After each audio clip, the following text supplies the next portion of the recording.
Here's the headlight switch. Basically there's a little prong, just push that in and pull it, and then the same for your dimmer switch. So unplug the headlight switch.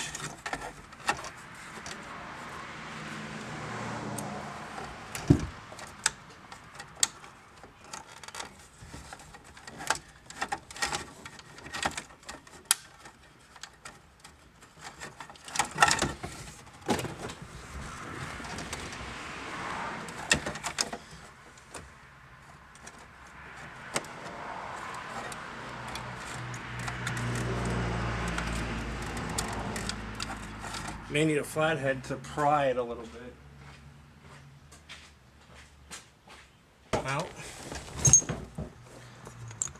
it's out, as you can see. Then you're going to want to get a 7mm socket.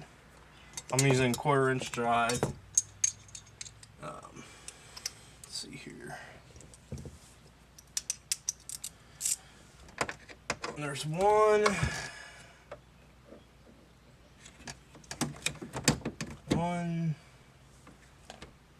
2, 3, 4, 5, 6, possibly 7 screws.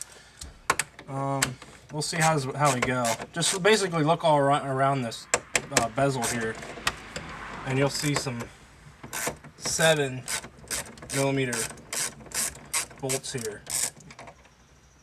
I'm not sure. Some of them look like they hold the radio in, and some of them look like they go for this bezel. So let's start putting these in, taking these out. I mean,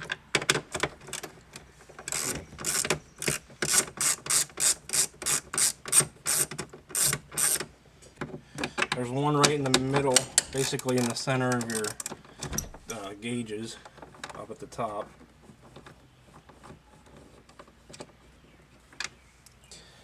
So there it is. Looks like 1, 2, 3, 4. I don't know if there was one there. 5 or 6 screws. But this piece will come off. And I'm going to label what these screws are for. Alright. So now that that's done, we'll start working on taking the heating and air conditioning out. These all appear to be 7s as well. That one, and this is another 7s too. It's just a harder tight fit. Basically take these screws out. For your stock radio, if you have it, you might have a block off plate or it's just a piece of plastic. You may not have as many.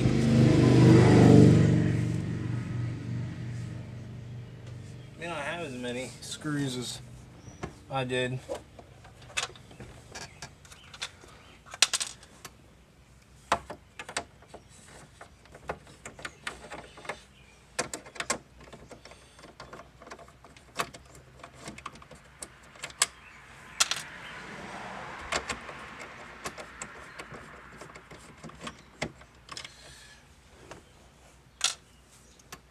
Obviously, if your factory radio is hooked up, you're going to have some more wires to disconnect at the back. I think the last time I had mine out, I just cut them. I just cut the wires. So I was actually going to try to hook it up and have this work the radio and have this aftermarket for the CD, but I never did it, and there was like 1 or 2 wires that I couldn't access, so I just cut them instead of unplugging them, because I would have had to get underneath the dash and everything like that. And for a factory radio that I'm not really don't care about, wasn't hooked up or anything, so no big deal.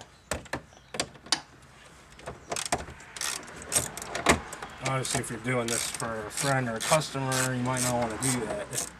So I'm going to take the time to unhook it. This has been worked on, like I said before. People put the aftermarket radio in, and I don't know what all was touched before me, but this should unplug if it's not even unplugged already. Here you can see the wires that I cut.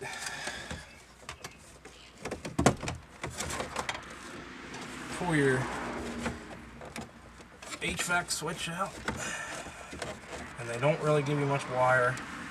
There's a little tab here, same deal. This one can be more of a pain to unplug. You really gotta put some oomph into it.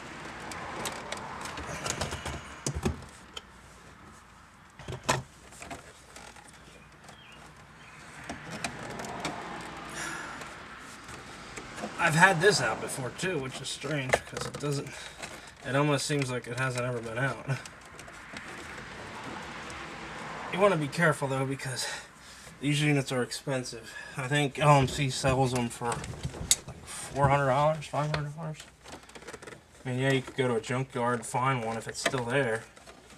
If you're in a junkyard and you see one and you have one of these vehicles, it wouldn't hurt to grab it. Yeah, this thing's a little bit of a pain.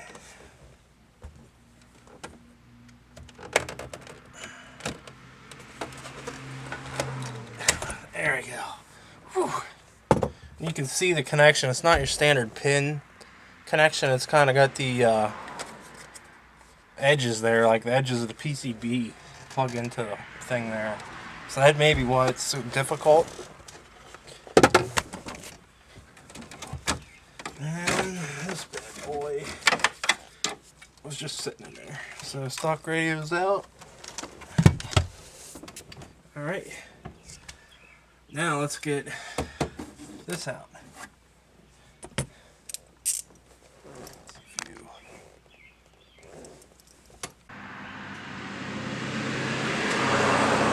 Hey, people, here we go. Alright, removing it. Oh yeah, before you, to make it easier actually, I should say, there's one screw here, also 7mm. It holds the heating and air conditioning vent in place.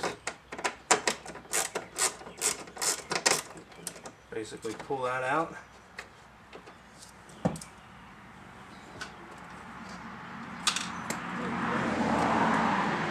And just kind of wiggle it. Comes right out. Now that gives you access to get into here.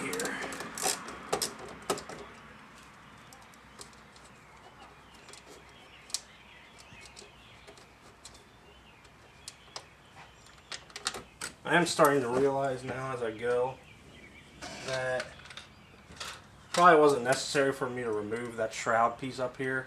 But if anything, when it comes time to lift the dash out, that'll give it a little more clearance between the windshield and the top. So it may not be completely necessary, but it might help in the long run. Now I'm removing the 2 screws on the passenger side. The bottom right one that I'm turning right now, now you can't see because the wheel's in the way. This bottom right one actually has a metal bracket that it goes through. And the metal bracket bolts into the back of the dash, and it also bolts to the top of this piece here. And in order to get the dash out easily without breaking anything, I'm going to take this bolt that goes into the top of the middle bracket out as well. Probably also not completely necessary, but if it saves me from breaking something, from trying to wiggle it free, it's worth it. Basically here you can see the metal bracket. The bolt goes through like this, and the speedometer kind of goes behind it, so it's in place. It's kind of holding it.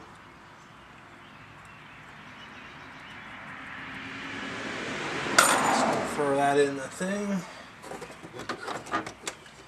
and before you go and take that out, you got to disconnect the little wire that hooks up to your gear shift indicator. And to do that, you're going to need to take this bottom access cover off beneath the wheel. This is the only snap-on tool I own, snap-on screwdriver, and I do love it. I just don't love their prices. As you may notice, a lot of my tools are Harbor Freight or Craftsman, and they get me by. I really don't have any issues with them. So there is a Phillips, 2 Phillips that hold this panel on. Also have to move my brake controller for the trailer. Not move it, but push it down so I can get to the screw, because the screw that holds this cover on also holds the brake controller partially. So you get these 2 screws out.